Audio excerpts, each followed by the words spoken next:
اچھا اسی طرح سے دیکھیے قرآن کے مختلف تراجم ہیں، ان میں آپ دیکھیے ترجمہ قرآن پڑھیں گی نا، آپ کہہ رہی ہیں میں قرآن خود پڑھ کر سمجھوں گی، قرآن میں خود ہی غور و تفکر کروں گی. اب ظاہر ہے جب آپ ترجمہ قرآن پڑھیں گی تو اس میں کیا ہے، خود تراجم قرآن کے اندر اختلافات ہیں.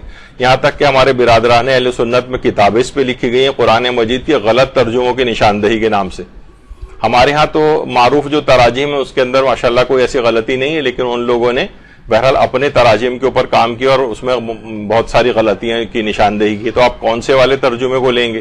لیکن اچھا ایک اور دوسرا بڑا بھی ایک فتنہ ایک چیز ہو گئی ہے، وہ کہ خود ترجمہ کر کے قرآنی مطالب کو ہم سمجھیں گے، ہم ترجمے کو بھی نہیں لیں گے، بلکہ یہ کہا یہ جاتا ہے لوگوں نے تو اپنے طور پر بہرحال اس کو اس لحاظ سے ایک اچھے پیرائے میں کہ بجان آپ قرآن میں مثلا اتنے حروف آئے ہیں، اتنے حروف کو اگر آپ اچھی طرح سے ان کے معنی سمجھ لیں تو آپ قرآن کا خود ترجمہ کر سکتے ہیں. بھائی آپ کو خود قرآن کا ترجمہ کرنے کی ضرورت کیا ہے؟ ابھی آگے چل کے ہم بتائیں گے کہ اس کے اندر کتنے فتنے نکلے ہیں اس بات سے.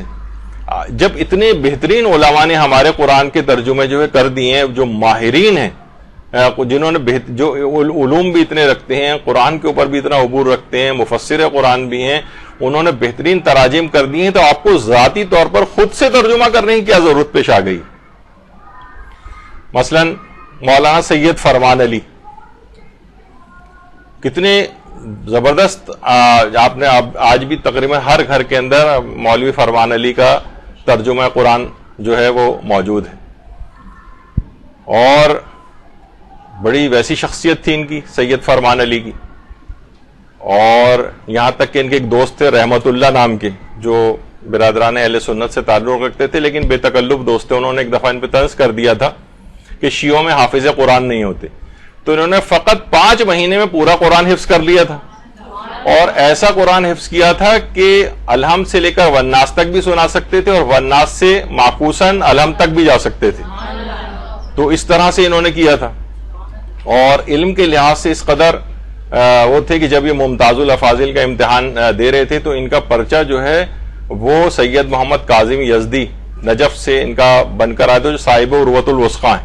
انہوں نے خود پرچہ بنایا تھا، اور جب ان کا پرچہ فقہ اور اصول پہ جو مشتمل تھا، جب یہ ان کی کاپی چیک ہونے کے لیے وہاں پر گئی تو اس قدر فصیح عربی کے اندر انہوں نے جوابات دیے تھے کہ آیت اللہ سید محمد کاظم یزدی بہت متاثر ہوئے، بہت تعریف کی تھی کہ اتنی بہترین میں نے آج تک کبھی جوابات کسی شخص کے نہیں سنے جو انہوں نے جوابات دیے تھے. اللہم صلی علی محمد و علی محمد.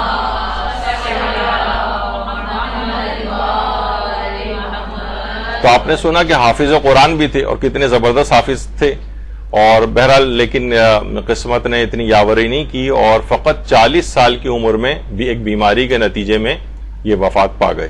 40 سال کی فقط عمر تھی مولوی سید فرمان علی کی.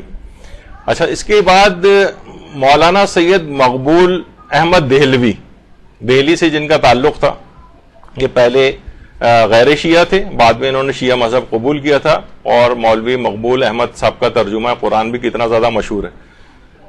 اچھا ایک بات سید فرمان علی کے متعلق اور بات کہہ دی جائے کہ اتنا زبردست، اب یاد آئی کہ اتنا زبردست انہوں نے ترجمہ قرآن کیا ہے کہ اس زمانے میں جو ماہرین تھے وہ یہ بات کہتے تھے، اور لیکن کوئی ایک لطیف نکتے کے طور پر ایک لائٹر نوٹ میں یہ بات کہتے تھے کہ اگر قرآن اردو زبان کے اندر نازل ہوتا تو مولوی فرمان علی کے اور اس میں بہت ہی کم فرق لوگ پاتے.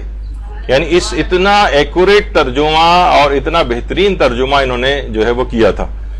اور یہاں تک کہ ان کا جو ترجمہ قرآن ہے وہ الذریعہ الی تصانیف الشیعہ میں آیت اللہ بزرگ تہرانی نے ان کو سید جلیل کہہ کے، سید فاضل کہہ کے مخاطب کیا ہے، اور ان کے ترجمہ قرآن کو اپنی کتاب الذریعہ الی تصانیف الشیعہ کے اندر لکھا ہے. یعنی جو شیعہ کی پرومیننٹ کتابیں تراجم جو لکھے گئے ہیں اس میں بھی ان کو شامل کیا ہے. تو مولانا مقبول احمد دہلوی صاحب، یہ ان کا ترجمہ قرآن اور ان کا تو تفسیر اور جو زمیمہ تو پاکستان میں بین بھی ہو گیا تھا اور حکومت کی طرف سے پابندی لگ گئی تھی کیونکہ اس میں ذرا ایک مناظرانہ رنگ آ گیا تھا، لیکن ابھی بھی کہیں کہیں وہ زمیمہ مل سکتا ہے. لیکن ترجمہ قرآن ان کا بھی بہت ہی زیادہ مشہور ہے اور ابھی بھی لوگوں کے گھروں میں اس انداز سے ہوتا ہے. تو بہترین تراجم ان لوگوں نے کی ہیں. ان کے ساتھ بھی ایک قسمت نے بہرحال یاوری نہیں کی، اور یہ بھی 51 سال کی عمر میں انتقال کر گئے.